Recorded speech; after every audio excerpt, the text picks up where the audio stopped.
right, today we're going to continue with area of shapes. This is going to be in class at home day 15. Today we're going to be looking at areas of a shaded portion.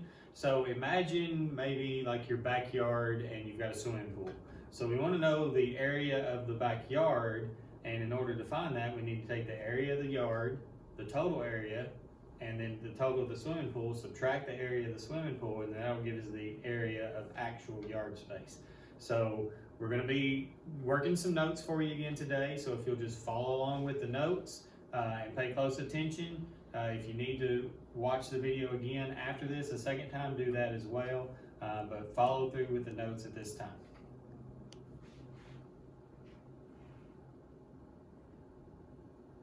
All right, so imagine, like I was saying, that this whole area is your backyard, and for some reason you've got a triangle-shaped swimming pool.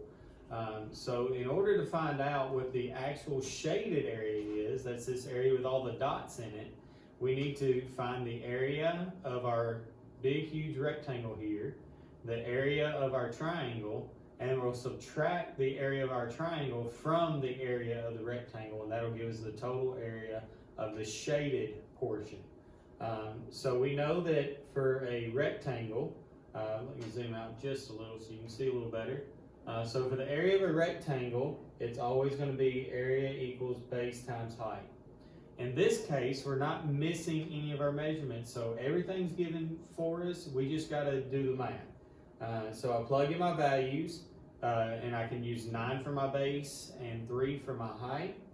So I've got area equals 9 times 3, and then 9 times 3 is 27, and this is going to be square feet.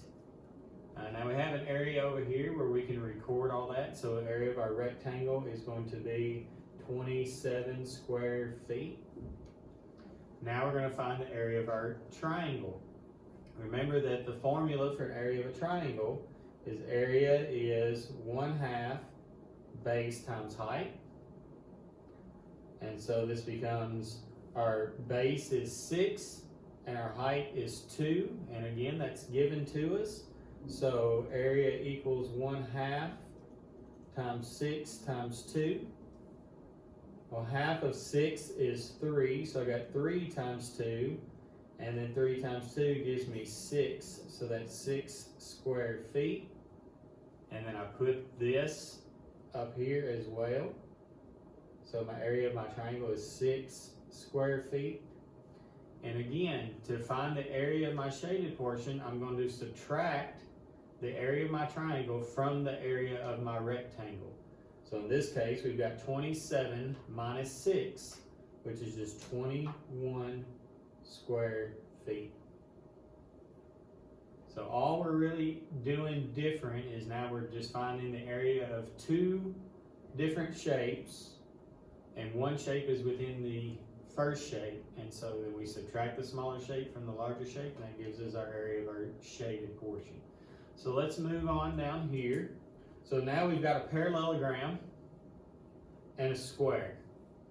Okay, I know that the area of a parallelogram is the same as the area of a rectangle. Base times height.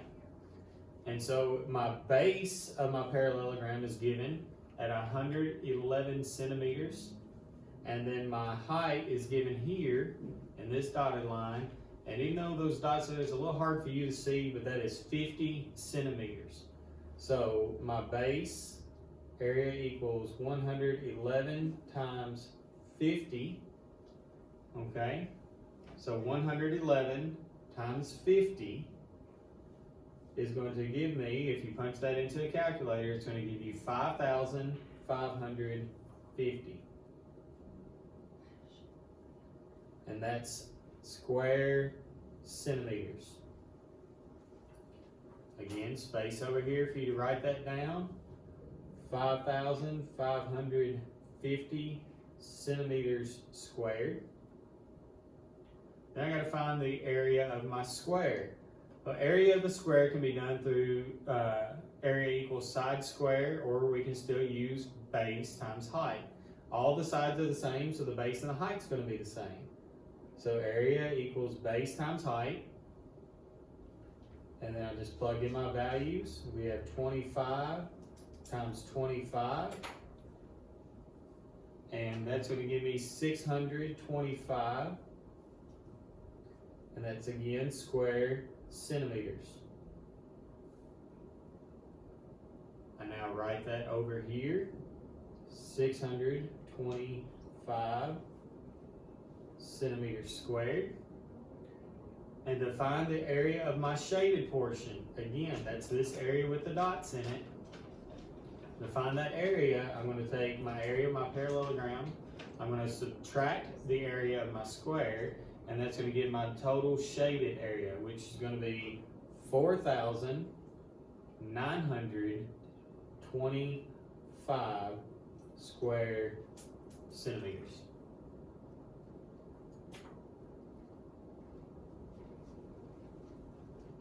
All right, this one looks a little scarier, but it's really not. Again, we've got two shapes here. We've got a very large triangle, and it looks like we've got a 6 by 6 square. The shaded area looks like there's 3 sections there, but I can still just find the area of my triangle, the area of my square, and then subtract the square from the triangle, and that's going to tell me my shaded area. There's no need in trying to find this little area, that little area, and this little area. It's all that one triangle and then subtract the square.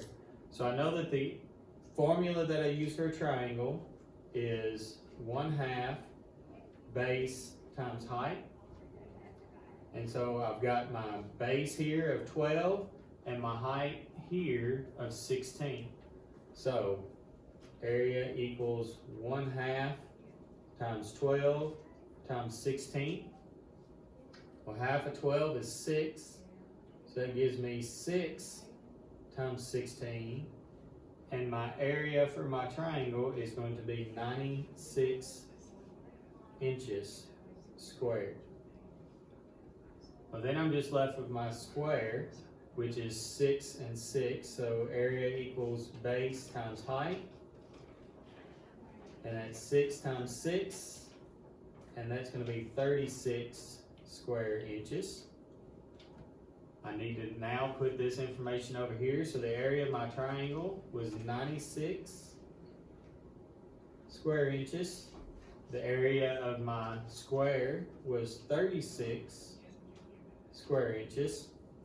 So my total area is going to be 96 minus 36, which should give me 60 square inches.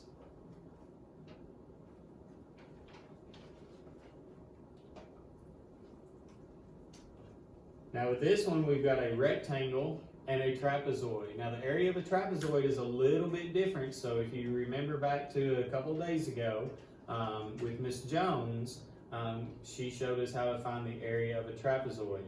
First, I'm going to find this area of this large rectangle. And I've got a base of 6 and a height of 4. Looks like we're using miles here. So area equals base times height. Then I plug in my values of 6 and 4, and 6 times 4 gets me 24, and that's going to be square miles. And now we're going to look at the trapezoid. And remember that the formula that we use for area of a trapezoid is area equals 1/2, and then it's the sum of base 1 and base 2. Remember, sum means that we're adding. So we add base 1 and base 2, and then we multiply by the height. So this would be my base 1, which is 4. I could call this my base 2, which is 3, and then here's my height, which is 2.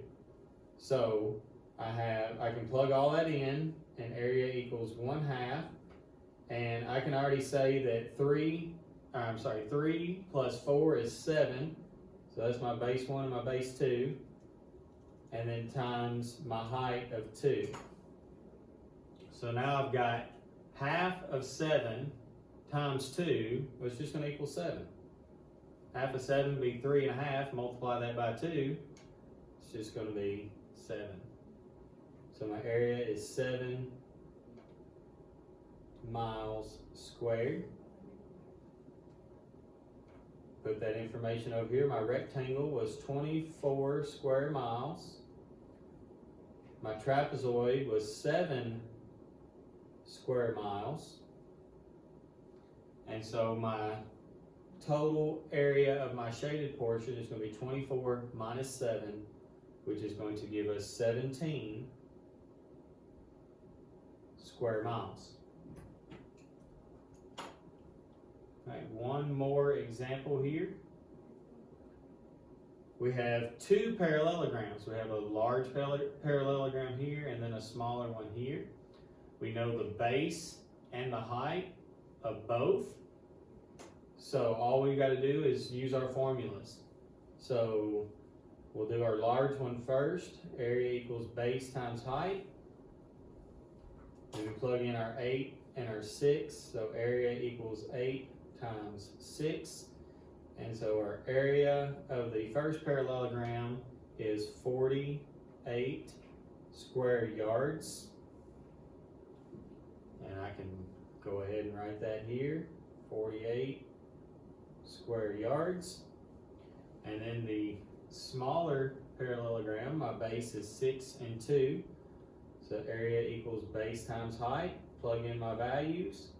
6 times 2. Area equals 12 square yards.